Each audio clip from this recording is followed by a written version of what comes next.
Okay, so I'm really, really pleased and excited to have Andrea on with me. So, Andrea came to work with me to do all of her Reiki training. Obviously, she's come to me for Reiki treatments as well.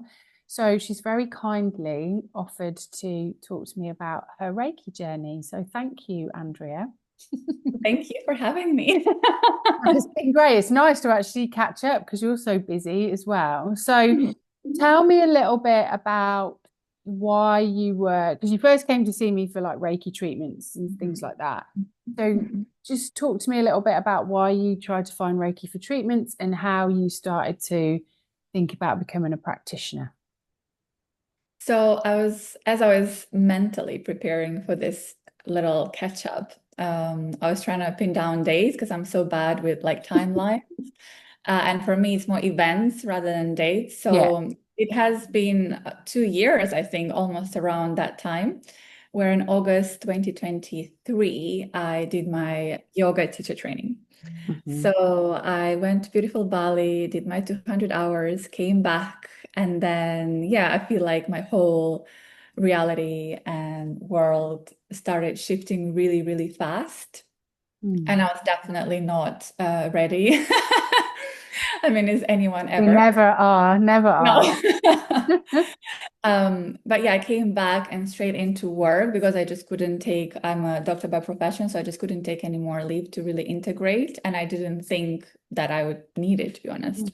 But I was already away for 3 weeks and my body started having so many symptoms um, from that I've not had before. So it's basically reacting to the environment that I was in very, very much more than before. So I've already suffered from migraines for a long time, but these were new symptoms of inflammation, irritation, eye swelling, eye redness that I've never had before. So I was just very sensitive and I just really needed help at that time. And I just didn't know what exactly I needed, but I guess sometimes the universe knows better than we do. Certainly And does. and I remember I just went to a couple of your yoga sessions before I left, just a couple of them. And again, it was on Instagram that I found you, and I think by the yoga barn, because that's the Yeah. place that I really love. And yeah, I was like, oh, Emma does Reiki as well. I don't know much about Reiki, and that's how I usually am. If I'm drawn to something, I don't go dig about it. Yeah. I just resonate with the person. I just, fully trust them and just I'm open to basically receive whatever, is there for me.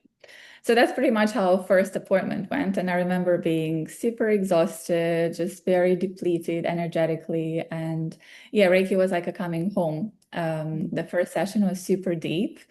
I feel like I was still in my like it was like a continuation from my yoga teacher, like all the meditation, but it was just like a beautiful continuation. Even though it's a different modality, like your body and spirit and energy is still doing its work, Yeah, whatever absolutely. energy modality you're really like using. And yeah, I just found it really settling, very much like very warm energy, very healing, and like a cocoon of light. And it was just very safe to be there. And then just to not have to carry on with my normal life as it is. But it was just like my safe space to really just like, oh, here I am in my Yeah. meditation. And you are like obviously the channel for that. So thank you very much for that. I'm very grateful. And I think it was December because I remember the first Reiki training was something like January, the level one, and it was just natural. I think you just mentioned it, and I was just, That's right. Yeah, you came in a group, didn't you, the first time? Mhm. Yeah. Yeah, I think we were just talking about it and I think you'd said you're running it and then you were just like, yeah, okay, I'm just gonna. Yeah. So it wasn't, again, it was very much intuitively. I just felt like, yeah, it's something very familiar to me, Yeah. and wouldn't be much of a like a learning. Not like it was natural, basically. Mhm. And yeah, we've done level one and it was super powerful. I remember the attunements were so, so deep. Actually, reflecting back, I was like, wow, my like I mean, they've all been powerful, but even you'd think, oh, the later ones would be maybe more powerful. But yeah, it was a really deep first attunement. And I was just like, wow, what is this magic? And it was just so beautiful to be able to use it on myself, plants, loved ones, and really the environment. I really worked a lot with the environment Mm. because yeah, we spend so much time at work and they're not the most energetically balanced places, of course, Yeah. places, people. So I was empowered to then use these skills, not just, in my free time, but actively embodying it as I was going by with my Yeah. day. Yeah. And yeah, it was just beautiful that I had something to be like, okay, I'm not thrilled about the environment that I'm in, but I have these tools Like an to anchor. Yeah, an anchor to anchor to kind of like, keep, oh, yeah. I'm empowered, I can use this. And then obviously the auric egg meditations that you give me, it was just really much about protection and energy cultivation. I'm still learning all that, it's a learning Me curve. too. I learn every day. Yeah. Somebody else always every day. Yeah, I think that's the nice part of it as well, is that that continuous journey. And I'm pleased, like you mentioned, the auric egg, because it was something that I really looked at when I started to do the early train. Obviously, I'm looking at it again at the moment, but this element of spiritual hygiene, because actually I worked in a hospital for a long time. I felt the same. It was like, if I can just give myself this space before I go in, or I've got this kind of stuff around me, then I can work with myself. That was the nicest thing. So I'm really pleased you mentioned that helped. That's good. Really good. Because we are accountable, I guess, for our own how we're feeling, and we can't constantly Yeah, blame it on the outside. And it's like taking accountability and empowering yourself to have tools to use in yeah, environments and situations that you can't immediately avoid. yeah, yeah. It's life. Like we have to get on with life, and some of it is Mm. beautiful, and some of it's not so beautiful. So you Mhm. came and did your level two as well, which was, I don't think it was that much It was after, really. pretty soon after, and it was also in a group, I Hmm. remember, I Yeah, think. yeah. I Yes. think because I think yeah, I remember the girls that are with you. Yeah, yeah. Mhm. And again, it was very powerful. And actually, level two, that's when you do the regressional healing. Is that right? Yeah, so it was something that I had to do, not in like, because I've done my level two twice, and I Mhm. found like the first time I did it, it wasn't enough. Mhm. And that's why I feel like every year I'm deepening the learning of what I offer, because I Mhm. think, yeah, having that piece, that 30 days after on my Mhm. second level Yes. two, where I really got tuned in, really Mhm. helped clear some stuff, and it helped me integrate. So yeah, I always say kind of that regressional healing and working with the distance symbol a lot overnight as well is a really nice way to It check in. was very powerful because it was, so I don't know if it's okay to divulge, but what you do in regressional healing, but you basically go down your timeline from when you are zero, when you are born and actually potentially in utero as well, then to Mm. 3 years, and then you meditate on that period using the symbols. So it's basically like a meditation, which came quite naturally to me already, as obviously I've done a little bit of Mm. that with my yoga teacher training.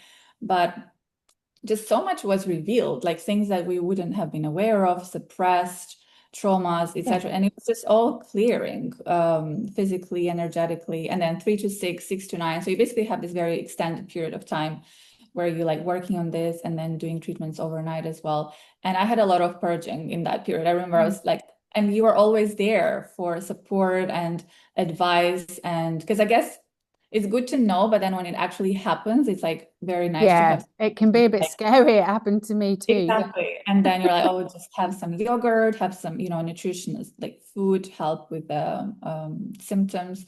So I was just very, I guess I've always been a little bit more sensitive than average to energy. So in a way, for me, it was very clearing like that. Yeah. And again, it can be different to everyone, I guess. Yeah, Um, absolutely. Some people get a lot of emotional thing. For me, it was mhm, a really physical thing, but also a mhm, bit of an awakening, I think, if I remember like loads of weird dreams and really active in my mhm, dreams and stuff and some emotional things. But, I know after my Kundalini training, it was the same. It was very much, mhm, wow, all this awakening and stuff. So yeah, it's I think, and I always say, like, if you're struggling with it, then just take a step back. It doesn't have to be done. We can take our own time with it. So yeah, but it's just nice to really It was choose. nice to have that 30-day cycle because for me, I need like structure. And if someone tells me I need to do it, it's very easy for me to then do it. When Yeah, it's like like a bit of external. homework. Yeah, I'm a bit Exactly. like I'm like, "Oh, I need to do this." And it was that. so beautiful because as much as I love meditating, I was only doing it like 2, 3 times a week. Like I wasn't doing it regularly. So I didn't have a regular practice at that point. So it was actually very powerful from even the practice of sitting. So regardless of how tired I was, like before bed, I would do it. Like I was like falling asleep in it, but I was doing it. Yeah, yeah. And it doesn't Um, have to be long. It's not like you've got to sit for half an hour, but just really it's that presence with that part of your life. And then the next day, just using the distance symbol, in your sleep, just to mhm, notice what's moving through your mhm, day-to-day life. And so you had mhm. all of these, because obviously yoga, then Reiki, then and all your own practices and all the other things that you do in your life. Um, and then you decided to take it a step further. Again, it was very intuitive. It was definitely not something driven from my ego, it was just very much like a natural thing. And again, I was only doing the case studies on like close people who've done Reiki with in our group or with like my partner or like very close people and friends. Like I was not doing it at a large scale at all. And it was definitely more just like a calling to really see what's else there, like a curiosity. Yeah, yeah, And it's always very subtle changes, but I do feel like it's this expansion of whatever is inside and and knowing. And I feel like if you're drawn to it, I've again always been like that. If I'm drawn to something, I don't tend to like second guess. And I try that with the next level to be like, do I really want to do it? I know mm, it's okay. It's still okay to investigate, like what is absolutely, the yeah. Mm. motive behind it. Because I was like, is this a completion of a cycle? Like, am I drawn to that? Or is it genuine? Like I want, it's just like an interest more to deepen my practice. And I felt like it was that. And again, it was so powerful. And even with the practices that was then offering Mm. to someone who's experienced it from before and then from after, like it just become more holistic and more integrated and more powerful. Actually, I would use this word because Yeah. that's well the experience is like transmitted. And then you went another step further, and this year you, because it has been kind of, I'm like, oh, that's interesting. Like, really not. And so in the summer, and like what's been really lovely is that your Reiki practitioner training we did on kind of winter Mhm, solstice. mhm. And then this year we did your Yeah, master teacher on summer solstice, summer which solstice. It was really so, lovely. It was Um, so beautiful and so powerful again because it was just it was like good periods when I had a bit of a brain space to mm, just really like nothing else happening. That's what I would recommend to anyone if they're interested in this to just really make sure they don't have something else quite big bubbling up, like an exam, job promotion, relation. Like it just when you have this space to really tune in yeah, and try yeah, to then like align it with the cycles of the earth yeah. is quite nice as well. And you're And also, a really busy woman. You work, you got married in between all of this as well. There's not been a moment where you're like, I'm just going to sit still for a while. But yeah. there was all this going on, and I think that's what's been so lovely to guys because I can remember that day that you came to yoga bar and we'd never met, and then all of a sudden now, you're here for 2 days, sharing lunch, talking about everything, met your husband and been over and done stuff for your bridesmaids, and it's just been like a really nice Mhm. building of a relationship as well. So how did you find, the because obviously the master teacher is quite big, it's quite a big thing. There's 4 ignitions over 2 days. How did you find that, Andrea? I found because at that point I was already deepening my own meditation practice and I was doing Reiki pretty regularly on myself to support me because I felt like I needed even more support. So I was very, very attuned, I guess, to the energy of Reiki and, whatever other field that I am channeling in a way. Mm. And I loved them. I felt that first day I needed to really ground afterwards because I've become more intuitive because it's very much, it's beautiful high frequency energy. So Yeah. it's very much, high. And then I'm already very much a bit unbalanced in the way my energies are, that I'm very much in my crown and third eye. And I was more aware that actually what I need is really a lot of grounding. So I just went to the park and literally lie down and like, just on the ground to try and ground as much as I could because it was really, I was out there. And I guess it's the more in tune you are, the more you find practices that Yeah. work for you and like a good hearty meal as well, something like that. Yeah, I mean, and this is what I like. The other part of the training is I always give everyone lunch because I always think, right, that food part of it, and everyone brings whatever they want, but I was Mhm. thinking that food part of it, that sharing, that community space is what I really wanted to build over, just some really healthy Mhm. humans that were confident in what they were doing, that could ask questions not only of me but of the community as well. And I Mhm. know you've come to like a couple of Reiki shares, and they've got the group chat in there as well. So if I had to put together the whole kind of teaching experience, because I'm a really embodied, like, but very practical teacher. Like Yes, if it's very not sense. helping you, I'm really a bit of a realist, probably less spiritual and more that. So, how did you find like all of the layers and the levels, and how do you find the space now? Because obviously Mhm. you're kind of Yes. part of that Mhm. community too.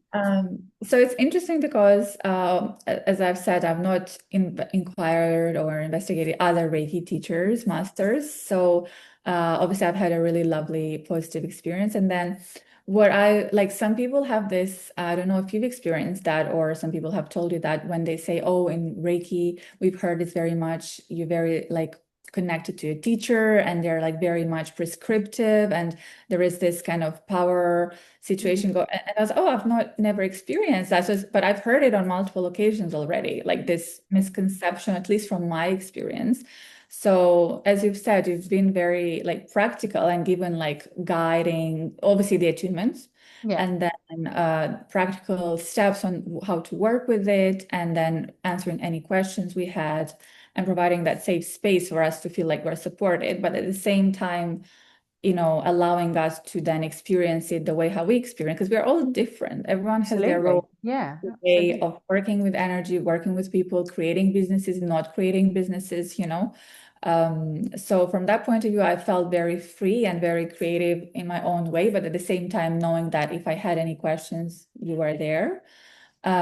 So that was beautiful and very supportive. And I think this is how I see it. If I were to then teach someone, I would be like, this is my way of doing things. This is the transmission that you receive, but then it's how you embody it. And I can't, it's your Yeah, own journey.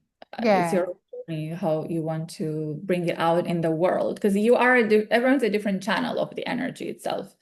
And I do feel like it's interesting how we are drawn to certain people, consciously or subconscious, that maybe are like very different from us, because absolutely. then you learn from them, and it's like it's balancing how you are as well. And then you'll receive exactly what you need. There's not, oh, this teacher is better or that. It's like if you're drawn to someone, and you've had a meeting and you resonate and trust and feel like you're called to it, like it's only the mind that can get in the way, I think.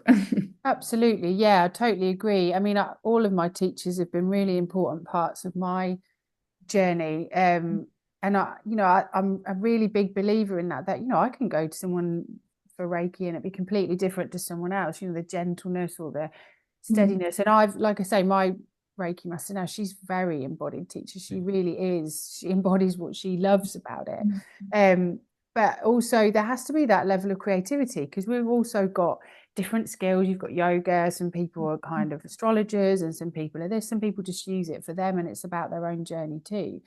And I Mhm. think it's really nice to be able to have that individual kind of essence. And then when we all come together as a group, then it's really lovely to see what other people pick out and in comparison to what I pick out as well. So yeah, it's been lovely to watch you grow through all of this. And I can't wait to see, because I know you've got your own page too, where you do all your meditations and stuff like that. Mhm. That's really nice. And you've just been and done a course with Tantra as well. I'm like, I want to be there with you. Like, Polly, Oh, this it is was amazing. amazing. Yeah, Tantra is the ultimate. It just embodies everything. And it's so beautiful how you can use, it's not, you don't have to, it's just, you can use everything together. And I've actually one of the biggest, because I was questions like, so what is Reiki? How does the Reiki come into this? And it's just a part of Shakti. It's just, it is an energy that is part of Shakti. It is Shakti, but it's We just a different. overcomplicate things, I think, sometimes. We Exactly. overcomplicate it with the language and the teachings. Hmm. Actually, I am really basic. I can remember my second level two teacher saying, we're a little bit silly about all of this. It's all just love. Hmm. Hmm. And that was just so lovely to just see it for what it really is. And being able to sit with another person in their own humanness, with their own like pain and issues and anxieties, and be able to say, okay, right, it's just time to rest now and let's just see what comes. I think it's really lovely. So Hmm. thank you so much. So if you had like um just a sentence to sum up kind of your experience as a coming through this and coming through your master teacher and the journey that you've had, what would you say? I would say that it is for me has been like a coming home to yourself and also quite empowering journey. Yeah. Okay. Bringing back your power and releasing what no longer serves us, and then just embodying it on a daily basis with all the ups and downs, working, Absolutely. Yeah. working through it, and remembering that it's always there available to you. Yeah, we forget that. We do get the certificate and then we go, oh yeah, Mhm. I do Reiki for other people, but I never really do it for myself. So, Mhm. I was on the other side, and then I actually understood because my teacher was talking about lying meditations and how we like it's a thing, in Tantra and all the like yogic practices, but they just don't teach it because people tend to fall asleep. But I was mm, like, oh my God, I've actually been doing probably more lying med because of Reiki. I've yeah, been doing all my meditations lying yeah, in which is Reiki. lovely. And I And was it's like, nice when you reach a point and you look back and you kind of see where it's all all this. blended in. Yes, I like all know. these learnings, like, oh, I'm just doing things without realizing that this is like, gold. I know. I'm really looking forward to seeing how, and you're going to use this in the Thank you. future. The Holy Fire Reiki is like really, it's really changed up my entire, obviously, because I did a traditional practice to start with and then got these different attunements, and it's really changed who I am as a person. So it'd be really nice to see how you're going to grow and move with it. But thank you so much, Andrea. I really appreciate you coming on to share your journey. Thank you so much.